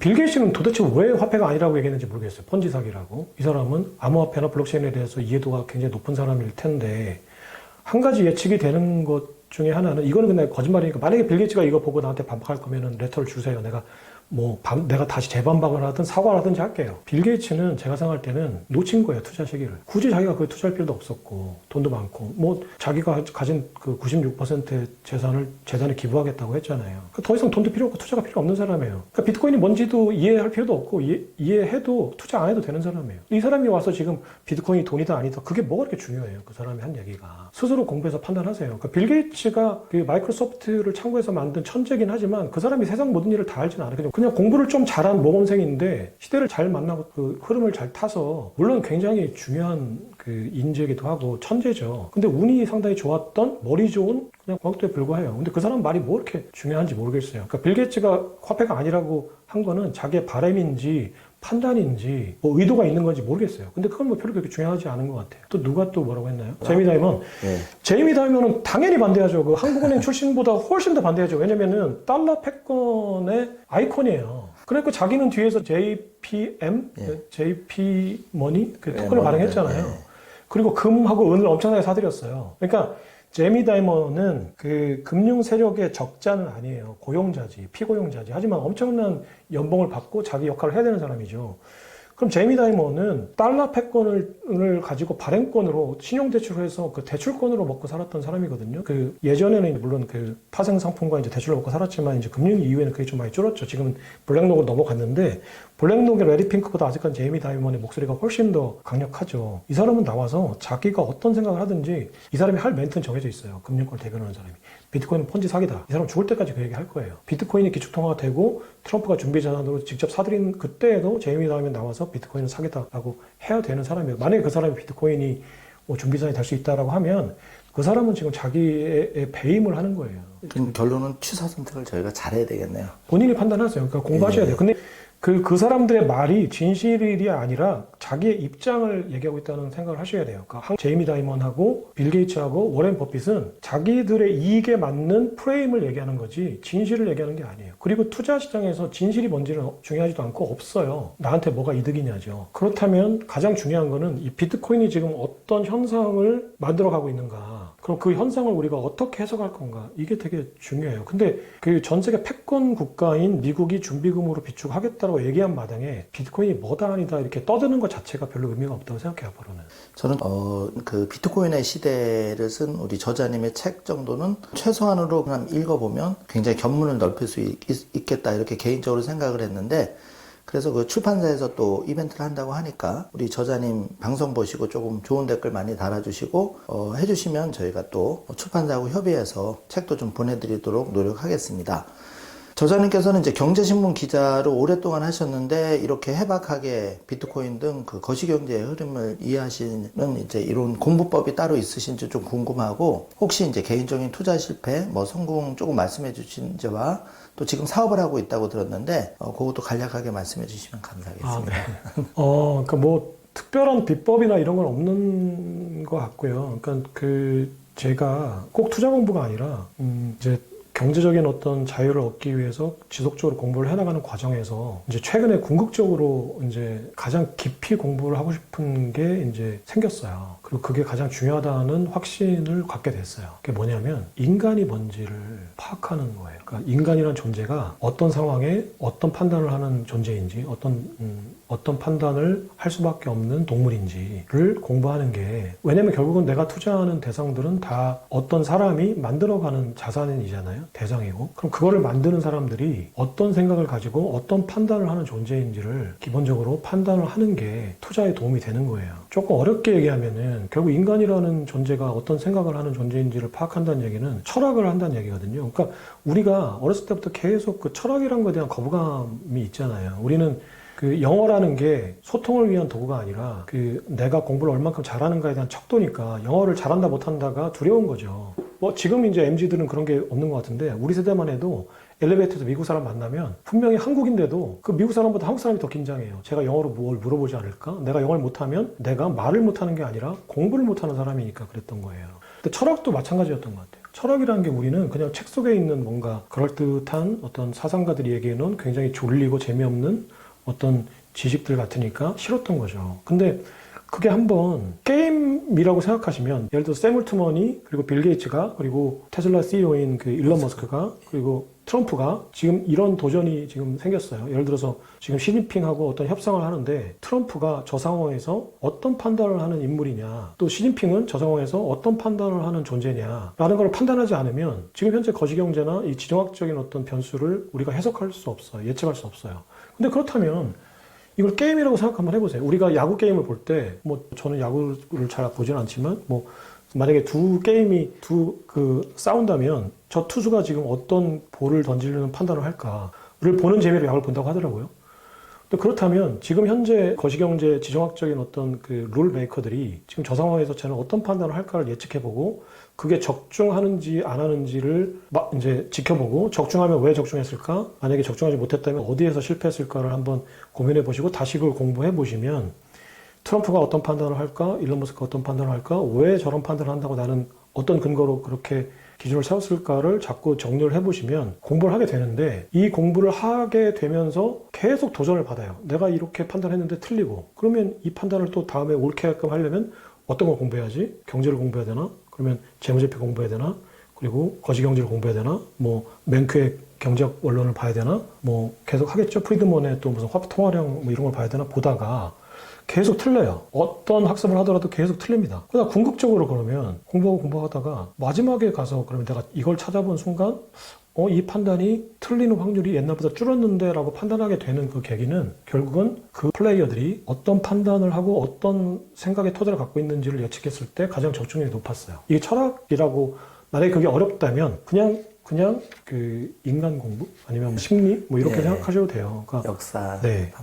그러니까 예를 들어서 그거예요. 그러니까 얼마 전에 뭐 벌써 한 1년이 됐나요? 그 슈츠케바라는 그 오픈AI 챗GPT 만든 회사에 수석 엔지니어와 CEO인 샘 올트먼이 붙었어요, 한 판. 그렇죠. 그죠? 예. 이때 마이크로소프트 주가가 급락했어요. 그럼 이때 만약에 내가 마이크로소프트의 재무제표만 보고 했다면 마이크로소프트를 손절하고 나왔을 거예요. 왜냐면 지금 마이크로소프트가 자금을 투자한 오픈 AI가 이 경영권 분쟁이 생기니까 마이크로소프트가 타격을 받고 주가가 떨어졌어요. 근데 이 싸움이 지속될 거라고 생각하면 더 떨어지겠죠. 나왔어요. 그리고 이 싸움에서 1차적으로는 슈츠케바라는 엔지니어가, 그 엔지니어는 힌터 교수의 제자인데 결국은 그 인류의 안전을 위해서 그 AI의 개발 속도를 늦추자는 게 이제 그 힌터 교수의 제자인 슈츠케바의 주장이었고, 이 회사를 운영해서 주주들에게 그 배당금을 줘야 되는 샘 올트먼은 뭔 소리냐, 일단 개발하고 위험한 거는 수정하자라는 주의였죠. 근데 원래 비영리 목적으로 만들어진 어떤 이사회가 그렇게 구성이 돼 있었기 때문에 샘 올트먼을 쫓아냈어요. 그러면 이거는 비영리 재단처럼 운영될 거라고 판단했다면 마이크로소프트에 돈을 빼야죠. 근데 저는 그때 이제 비트코인에 투자를 시작해서 마이크로소프트에 거대 자금을 투자하지 않았는데, 만약에 사람이라는 존재가 이기적인 존재라는 기본적인 철학 개념을 가지고 있다면 마이크로소프트 주식을 집을 팔아서라도 샀어야 돼요. 왜냐하면 이 슈츠케바라는 사람의 판정승은 지속 가능하지 않은 상태예요. 왜냐하면 인간은 이기적이고 사기업은 이익을 추구하는 회사인데 인류의 안전을 위해서 내가 기술 개발을 늦춰서 경쟁에서 도태되겠다는 이 판단은 굉장히 위험한 판단이죠. 그러니까 지속 가능하지 않은 판단이에요. 그러면 이걸 둘러싼 많은 그 운영자들이 이 판단이 지속 가능하게끔 어떻게든 바꿀 거예요. 그리고 그걸 바꾸려고 하는 그 반대파들의 주장이 인간의 이기심에 맞기 때문에 다시 조정될 가능성이 높죠. 그럼 이때 어떻게 됐냐면은 마이크로소프트는 빌 게이츠가 지금 현재 무슨 저기 아프리카도 많이 돕고 지금 저기 비트코인도 어떤 얘기를 했지만 빌 게이츠만큼 냉혹한 자본가는 없거든요. 근데 빌 게이츠가 가만히 보니까 샘 올트먼이 쫓겨났는데 그럼 내가 투자했던 그 오픈 AI가 그러면 비영리적인 활동을 하겠다는 거야? 이게 뭔 개소리지? 그래서 샘 올트먼을 저기 그 마이크로소프트로 영입을 했어요. 그래서 너는 그러면 여기서 쇼한 거예요. 너는 여기서 챗GPT를 만들어라. 그러니까 여기 챗GPT에 있던 700명의 엔지니어들이, 그 슈츠케바 밑에 있던 엔지니어들이 뭔 소리야, 나 지금 저기 대출 갚아야 되고 애 학교 보내야 되는데 뭐 우리가 무슨 인류를 위해서 구원하겠다고 뭔 위대한 사상을 가지고 뭔 개소리지? 그래서 그 샘 올트먼을 따라서 마이크로소프트를 전부 다 이적했어요. 그럼 껍데기가 된 거예요, 이제 오픈 AI는. 그러면 이게 인간의 이기심이라는 본성에 부합하잖아요. 그럼 이거는 지속 가능한 판단이에요. 그러니까 마이크로소프트의 주가가 회복되기 시작했죠. 그래서 그러면 얘네들이 두 손 두 번 다 들고 우리가 미안해. 그러니까 우리가 잘못 판단했어. 그러니까 샘 올트먼 너 다시 돌아와서 오픈 AI를 살려줘. 그래서 샘 올트먼이 3일 만에 돌아가서 이사회를 장악하고 그 이제 비영리 기구로 그 운영하자고 하는 이사들을 다 잘라버리고 그 재무장관 했던 서머스 재무장관이 있어요. 그러니까 달러 패권에 민감했던 사람인데 이 서머스 재무장관을 그 사회 이사로 앉혔어요.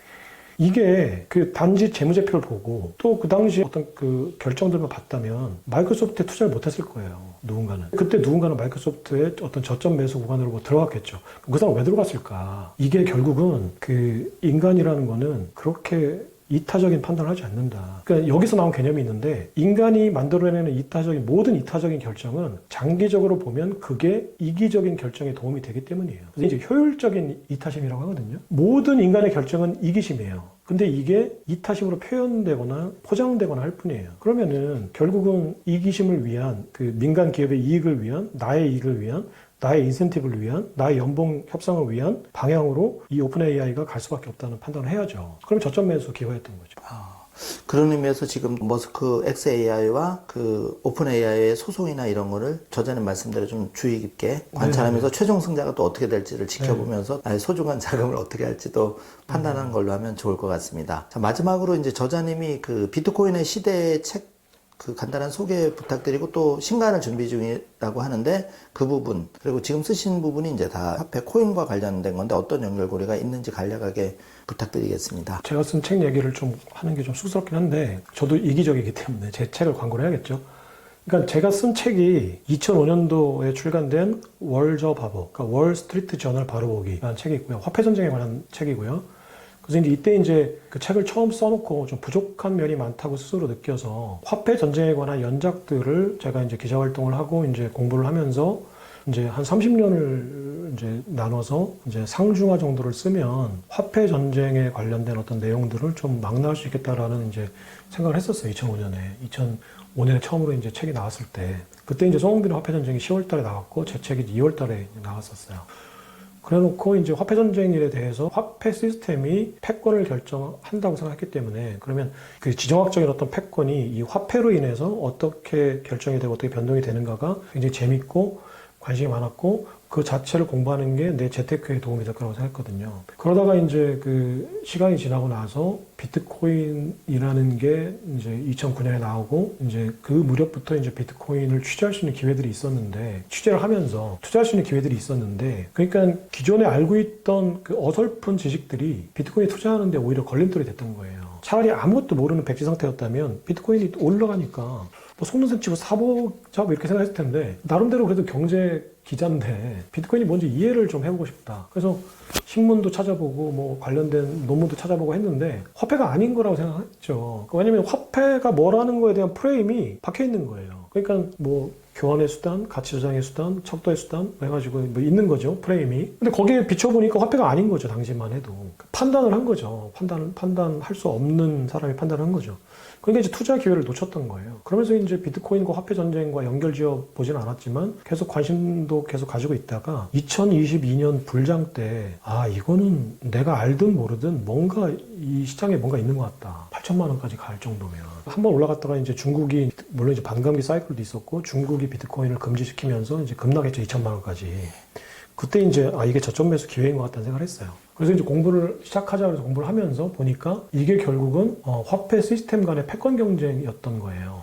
이제 그 사토시 나카모토가 그걸 디자인하고 했을 때부터 이제 이미 패권 화폐로서 만든 거죠. 그러면 화폐 전쟁이라는 게 이제는 달러 위안화 간의 대결이 아니라 디지털 화폐와 기존 법정 화폐 간의 다툼이 되겠다라는 이제 판단을 내리고, 그럼 화폐 전쟁의 구도를 완전히 다른 국면에서 한번 이제 공부를 하고 써보자 하고 쓴 게 이제 비트코인의 미래라는 작년에 2024년에 이제 4월 달에 발간된 책이었고요. 그 책을 발간했을 때는 1인칭 시점에서 많이 썼어요. 제 개인적인 경험, 인플레이션에 대한 경험, IMF와 이제 금융위기라는 어떤 그 굉장히 고통스러웠던 경험, 이런 경험들이 이제 어떤 개인이나 그 조직의 어떤 이제 시스템의 문제, 능력 문제가 아니라 거대한 어떤 거시경제, 이제 지정학적인 화폐 시스템의 문제였고, 그 일부 회사들 그리고 이제 거기에 얽혀 있는 일부 개인들은 사실은 그 소용돌이 속에서 어쩔 수 없는 어떤 고통을 당한 거다라는 어떤 경험을 느끼고 개인적인 어떤 인식점에 쓴 거고요. 이 개인적인 시점에서 쓴 거를 이제는 3인칭 시점에서 좀 더 객관적이고 그리고 좀 더 넓은 범위에서, 그러니까 비트코인에 관심을 가지고 접근하는 입문자분들이 비트코인을 접근할 때 이 정도는 기본적으로 알고 있는 게 좋을 것 같다라고 하는 것들을 모아서 종합한 게 이제 비트코인의 시대라는 책이었어요. 다산북스의 이제 김 대표께서 제안을 해주셨고, 그걸 정리하는 기회가 생겨서 정리를 해봤고요. 지금 이제 다산북스와 같이 또 기획을 해서 지금 현재 정리를 하고 있는 뭐 책의 제목을 지금 내용을 말씀드리는 거는 앞으로 한 6개월 정도 이상이 걸릴 거기 때문에 부적절한 것 같고, 그게 이제 스포가 될 수 있기 때문에 제목이 스포가 되는 게 아니라 내용이 스포가 되는 건가? 그러면 내용을 일단 말씀드릴게요. 그러니까 제가 이제 방송 중에 얼핏 말씀을 드렸는데, 앞으로의 화폐 패권 전쟁은 국가와 국가 간의 다툼, 또 국가의 법정화폐와 법정화폐 간의 다툼이 아니고 이제 그 크립토와 비트코인과 모든 법정화폐 간의 다툼인데, 그러면 기존의 금융 세력 들과 이 크립토에 익숙한 어떤 세력 간의 다툼이 될 거예요. 금융 세력들이 이 크립토를 장악하기 전에는. 그렇다면 이 크립토에 익숙한 세력이 뭘까? 그리고 이 크립토를 이용해서 이제 자신들의 비전을 달성하려고 하는 사람들이 뭘까를 생각해 봤을 때는 빅테크라고 생각한 거죠. 왜냐면 AI 때문에 전기를 많이 소비하고 그 전기를 소비하는 어떤 공급망이 중요해지고, 그 공급망 내에서 전기에 이제 화폐를 찾을 때 크립토를 선택할 수밖에 없고, 그럼 이 사람들은, 빅테크들은 크립토를 가지고 패권을 만들어 나갈 거고, 불가피하게 기존의 금융세력들과 충돌하니까 향후 화폐 전쟁은 실리콘밸리, 텍사스의 그 빅테크들과 월스트리트에 있는 기존의 금융세력들 간의 패권 다툼이다라고 한 거예요. 물론 이제 이건 작게 봤을 때, 미국 내에서 봤을 때고, 중국의 빅테크들도 있을 거고, 또 중국의 위안화도 있을 거고, 중국의 디지털 위안화도 있을 거예요. 그러니까 중심은 어쨌거나 기술 기업과 금융 기업 간의 싸움이다라는 건데, 저는 여기에서 빅테크들이 승리할 거라고 생각해요. 왜냐면은 금융이 앞으로는 모든 금융 플랫폼이 상당히 그 고난이도의 어떤 기술을 가진 그 네트워크가 될 텐데, 그러면 낡은 금융망을 가지고 있는 금융 세력들이 자본력을 가지고 기술을 습득하는 속도보다는 고도의 기술력을 가지고 있는 빅테크들이, 이미 자본력은 또 비슷한 막강한 자본력을 가지고 있죠. 하지만 규제 프레임만 없을 뿐이에요. 이들이 금융의 로직을 파악해서 금융시장을 장악하는 속도가 훨씬 빠를 거라고 판단해요. 그러면 게임은 이미 정해졌다. 그러면 우리가 어디에 배팅을 할지 판단이 가능하다고 본 거예요. 정말 저도 개인적으로 기대가 많이 되고, 특히 그 4차 반감기와 맞물려서 저자님의 비트코인의 시대 책 이런 지식을 가지고 하반기에 뭐 비트코인을 2, 3억에서 5억을 전망하는 게 있는데, 그 가을쯤에 이제 그 저자님의 책이 나온다면 그런 또 큰 어떤 패러다임에서 그거를 새롭게 바라보고 다음 반감기를 맞이한다면 굉장히 도움이 될 것 같고, 마지막으로 저자님의 25년 기자 경력, 또 좋은 책도 쓰셨고, 그러면서도 이제 그 돈세이돈이라고 무인 카페도 하신다고 들었는데, 네네. 혹시 이런 창업 경험과 노하우, 그리고 이런 걸 하고자 하는 분이 있다면 조언, 네네네. 그리고 또 은퇴자가 또 이렇게 그 리스크를 좀 낮추면서 창업하는 거 경험이 있으시니까 네네. 지금 20개까지 늘렸다고 네네네. 들었는데, 그것도 간단히 부탁드리겠습니다. 제가 그 이제 비트코인에 투자를 하기 위해서 이제 시드머니를 마련한 차원에서 이제 석유 투자를 했었는데, 그게 이제 큰 돈은 아니었는데 이제 투자 금액에 비해서 이제 수익률은 꽤 높았어요. 한 10배 정도. 이제 물론 이제 그 사이에 이제 그 우량주도 뭐 교환하고 여러 가지 뭐 아무튼 과정을 거쳐서 어쨌거나 그 엑슨모빌이라는 석유주에 투자하면서, 그러니까 팬데믹 때 이제 그 석유 선물 가격이 엄청나게 떨어졌을 때 이 현물 가격은 이제 정상화되는 과정에서 엄청나게 인플레이션과 맞물려서 올라갈 거라고 판단하고, 그리고 이제 지정학적인 어떤 원자재이기 때문에 이제 석유 가격이 상당히 높이 뛸 거라고 판단하고, 이제 그 석유에 투자해서 비율로 따지면 10배 정도를 벌었어요. 그래서 이걸로 이제 그 비트코인에